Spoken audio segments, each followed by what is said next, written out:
What's up, it's your boy Zephyr here, back with another video, and in today's video I'll be showing you 20 tips and tricks useful for chapter 3. Be sure to like the video and subscribe if you find any of these tricks useful, and let's get into it. First tip, coolers exist. You have to keep your eyes peeled for these coolers because it's really easy to walk by them since they're so subtle. What's so great about them is that they drop 2 heals and have a 100% spawn rate. Yes, that's right, you can find them in these places and loot them right away without worrying about them not spawning. So it's worth a while to go on Fortnite GG and learn all the cooler spawns since they spawn 100% of the time. Trick numero dos is going to be about sliding and how useful it can be. Hopefully you already know that sliding and running doesn't increase your speed compared to regular running. The speed stays the same, but what you may not know is that if you start sliding right after you land from gliding, you'll get insane momentum by sliding really fast. Just simply hold down your sliding key before you land and voila, you're sliding very fast. This is kind of a small rotation trick, but it's pretty helpful in my games. Trick number 3 is an instant kill method to use on the foundation.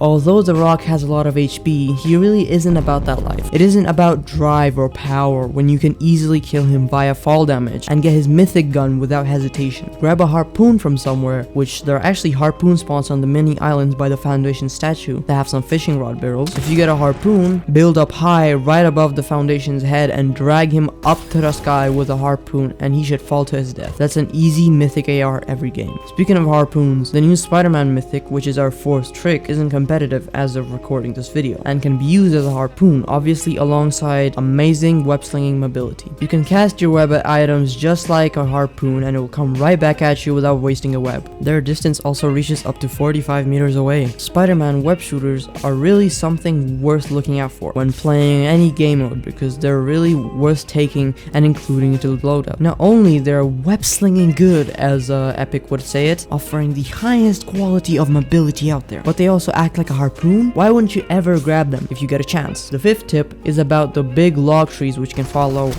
If there's an enemy near that tree, shoot it out and it will automatically fall over on him, regardless at which side they're at, and give them up to 100 damage. If they're boxed up, the tree will destroy most of the builds in its way and clap the guy's cheeks with 100 damage. Utilize this, guys. The log I just talked about is actually our 6th tip as well. When you break that tree and manage to get the log on water and whack it with your pickaxe, it will gain some really good momentum, and that way you can travel. This is definitely the more weirder type of mobility. Something to note though is that you don't really have much control over the log when you're pickaxing it, so it's not the best rotation. Something to keep in mind is the 7th tip. Rotating zones now pull further away, so remember that next time you're in a scrim situation, don't die to storm damage. This 8th one is actually a really helpful trick. This is another way of phasing into a box instead of jumping. It's sliding. Place a cone or ramp in front of an enemy's box. I suggest you place a cone because that looks more natural than a rotated ramp, and simply slide in and commit trespass by breaking into their box and one-pumping them. It's way more efficient than testing luck by trying to phase through with the rump jump. You're still going to have a ping disadvantage with this trick if you're on high ping like me,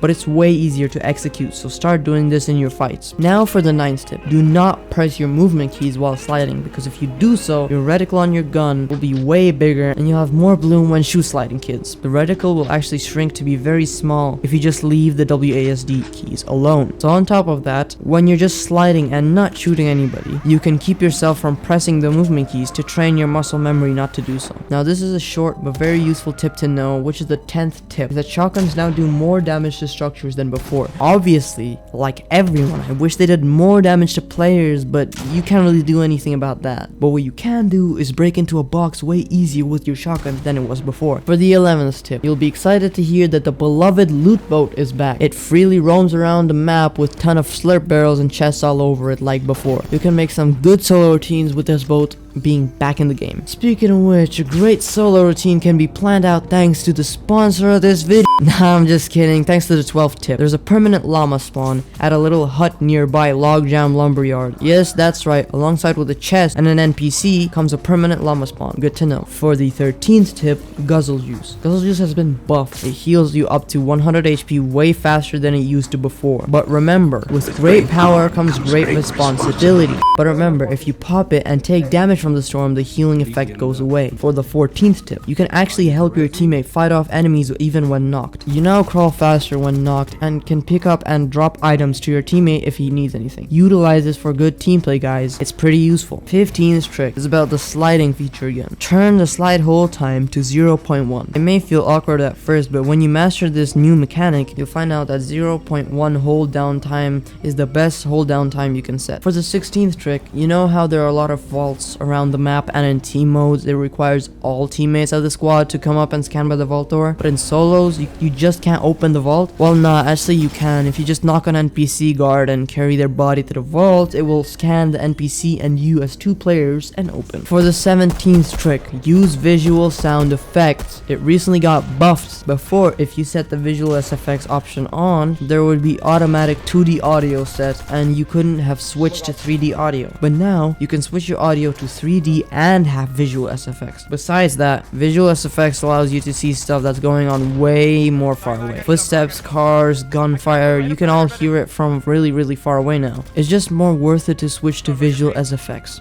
That's all. Now, I know you noobs get revived often because you die a lot, so this 18th tip to keep in mind is actually to call 2 or more teammates to revive you, because it actually speeds up the reviving process, making it heal twice as fast. This actually applies to everything else. For example, if you get a teammate to open a safe with you, it opens faster. This can be very useful in scrims when your dog water teammate gets knocked for the 4th time and requires a revive. Heal him twice as fast with this tip. 19th trick is actually the new and re-innovated EJ dash that we all know and love. It's back, but in sliding form. Basically, you can either slide off a rotated ramp like on screen right now, or you could do the same thing but with cones, with a little momentum boost off the little slope at the end of the cone. It's obviously never going to be as beautiful and as delightful as the EJ dash, but it's still a good way to subtly rotate. Last tip of the video, the 20th tip, is to look out for such webs across the map. If you see these webs, means you found a web shooter spawn location. 2 or 3 web shooters spawn everywhere where webs can be found, and here's an image of those spawn locations. But alright, that's gonna wrap up the 20 tips and tricks you must know for chapter 3. Hopefully you enjoyed the video. If you did, please drop a like and sub below, and as always, I'll see your fantastical faces